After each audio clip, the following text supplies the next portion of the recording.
Jack, we're back. Woohoo! The steamroller continues.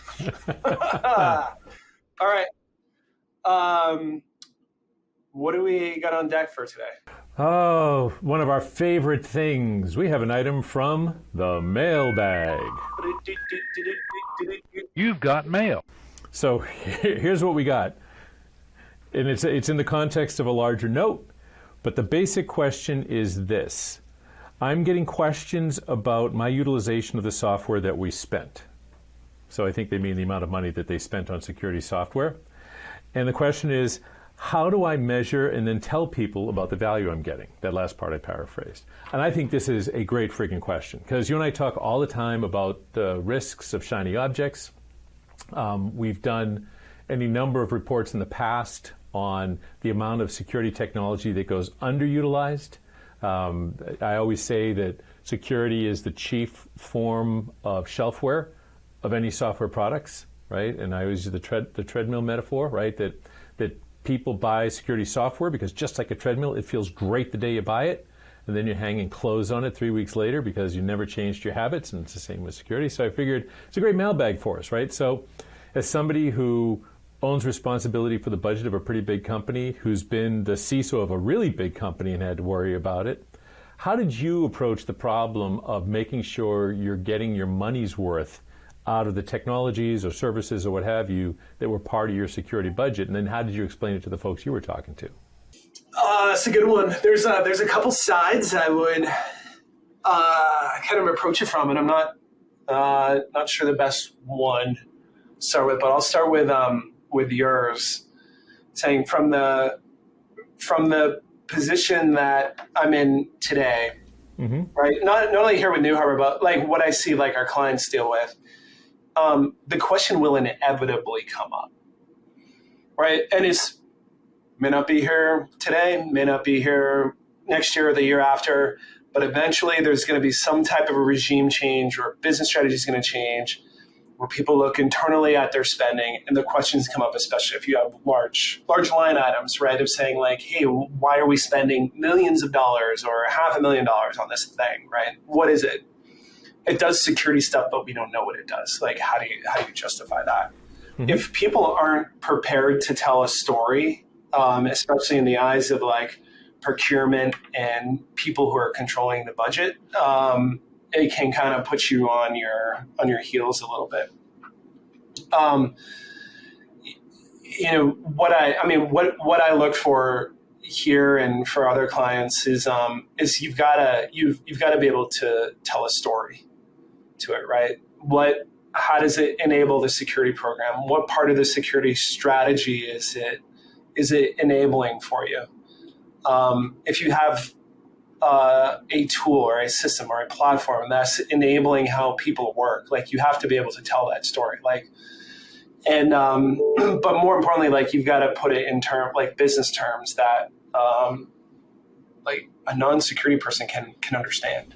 And in my experience, and I really wish it wasn't the case, I've seen more success with folks describing what would be missing if you took it out than you would be like what you're gaining by having it, right? Like I would rather be on like the benefit side of it, but seemingly it seems like the lack of capabilities seems to tell a better story. I'm not advocating for that, but I'm just matter of fact is like what I've seen. So that's kind of one side. The other side is like just being like a true practitioner. How I approached it when I was in industry, where people, it happened all the time. And there's a couple reasons to it. One is just like it honestly God becomes shelfware. Like it doesn't get used, and people ask, should you cut it? But more importantly, or also important is saying like, this thing costs a lot of money. We see it's in use. Like, what does it do? Help us justify it. Can you reduce the cost somehow? And so, in those cases, how I've kind of approached evangelizing the value of this thing. I've broken it down into 3 different mechanisms that I use to keep valuable security tools installed, even though budgets are tight. And so the first one that I would do is, if there was more features to be enabled in the tool, I would try to enable them, right? So I'm going to make up an example. Could be real, could not be real. But like, let's just say you're a Palo Alto customer, right? And saying, it's expensive, there's a lot of capabilities in it. I want to keep it installed, but people are asking if we need to spend as much as we do on it. In that scenario, I'm looking to enable more features, more things in the tool. I'm looking to add more value to the business and potentially consolidate other people's tooling into this one to create a central source of tooling value, right? I'm saying, instead of shutting my tools down, let's think about how we consolidate others into this one so I can keep all the goodness that I have going on, right? So I'm kind of the first one is I'm enabling features in the existing tooling that I have in order to tell a better story and articulate better business value. The second thing that I would always do is I would call the vendor and my security partner is saying, hey, we've made this investment. Can you help me make the case? Or is there something that other people are doing that I haven't thought of yet? Or are there storylines that you can help equip me with to basically get me ready for conversations with procurement or executive management as to the value of what this thing does, right? So that's the second one. So the first one is enabling more features. The second one is calling a vendor. And then the third one is getting consensus from internal stakeholders. So if I know that I have tooling that could be potentially on the chopping block, or I know that day could be coming, I'm going around working with internal stakeholders, my business peers, department heads, making them aware of the tooling that we have and try to get them on board to use it with me. So that way, if the cut were to come to some of my security tooling, not only does the security department lose, but other departments lose as well, right? And it creates more of like a business case of saying like, hey, you actually can't take this out because there's a lot of people actually using it. And so as a practitioner, those are the 3 tactics that I would normally use in order to justify and keep tooling that might be on the chopping block. I love it. And I'm going to take what you just said and I'm going to wind it back through the time machine for the person who asked, maybe part of the question, I mean, clearly I think you hit the nail on the head with what they're worried about right now, but maybe there was a way that they wouldn't find themselves in this position in the first place. So if I wind back sort of the hands of time and I think about what you had said, that sometimes pitching on the lack of capability, right, is the way that you preserve something that you need.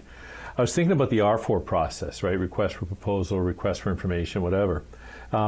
If I did what you just described at the end, like seriously running it backwards through time. So I know that there are stakeholders who need what I have.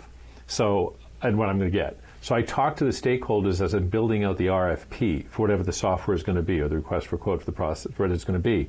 And now these other departments said, well, I like what you're doing. Can it also do this other small thing?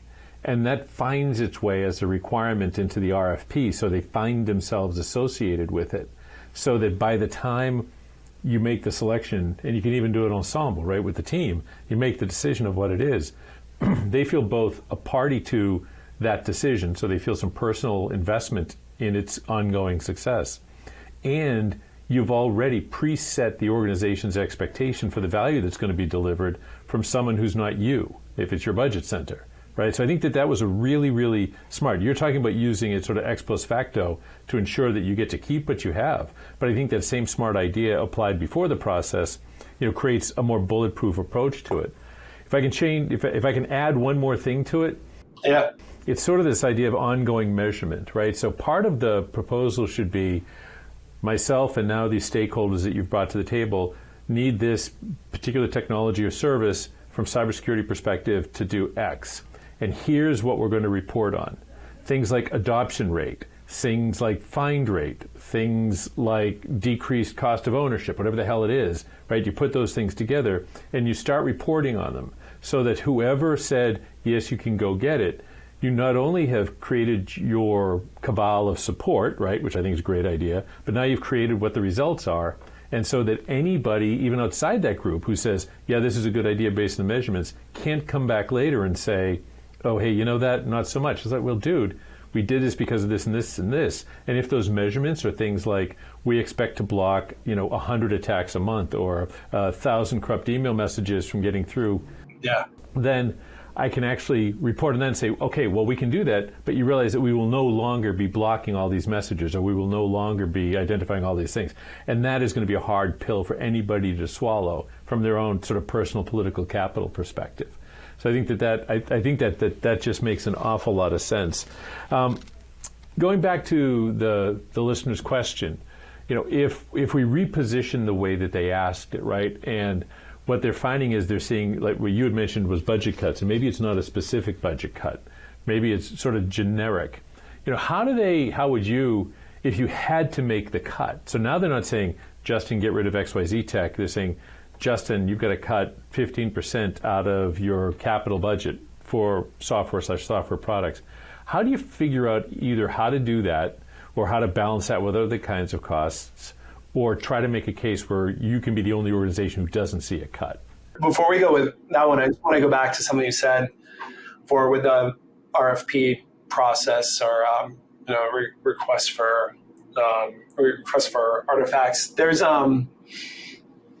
that's a super key point that you made.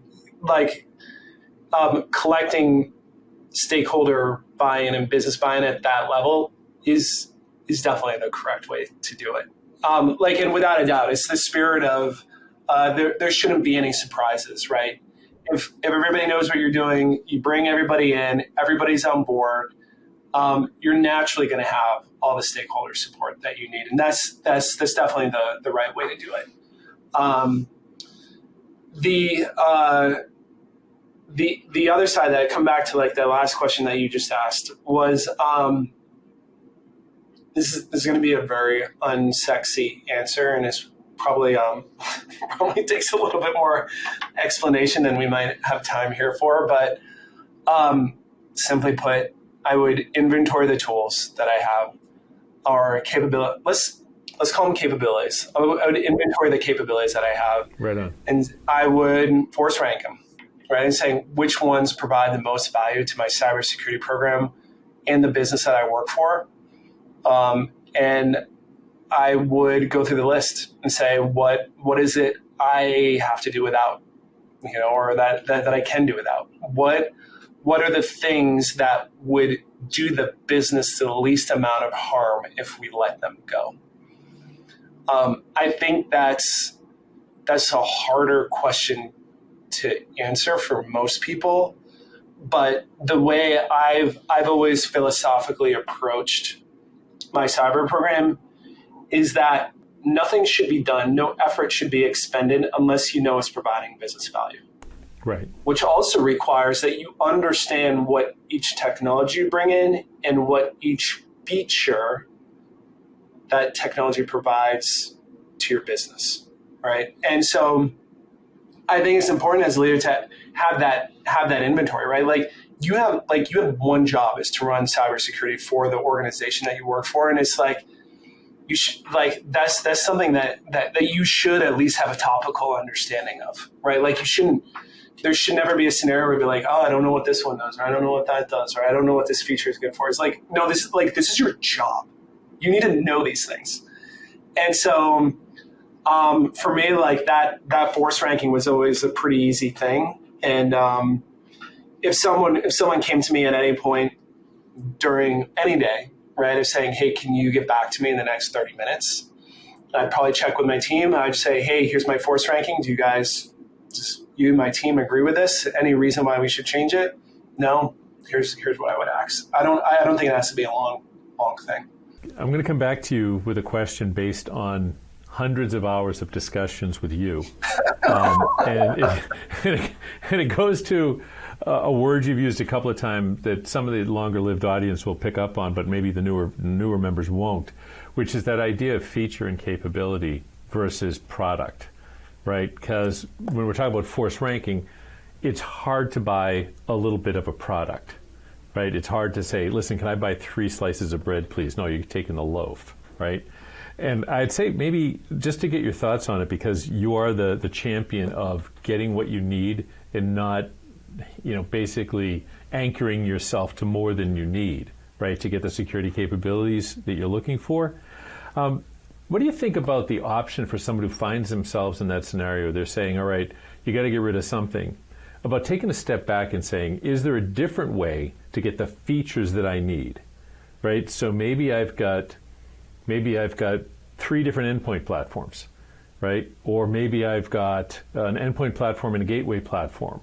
But if I look at them hard, right, some combination of one of those, maybe plus a service that I can do, or a service I can acquire externally or something, would give me basically the same value. But I'm going to have to go back and rethink the architecture that I'm using to deliver the security that I think I need. But I'm going to take off my I need these 5 different products hat and say, I need these capabilities. Is there a way for me to assemble those capabilities as features from 4 products, or from 3 products, or from a service provider and 2 products? Who knows? But what do you think about that, right? Have you seen folks do that?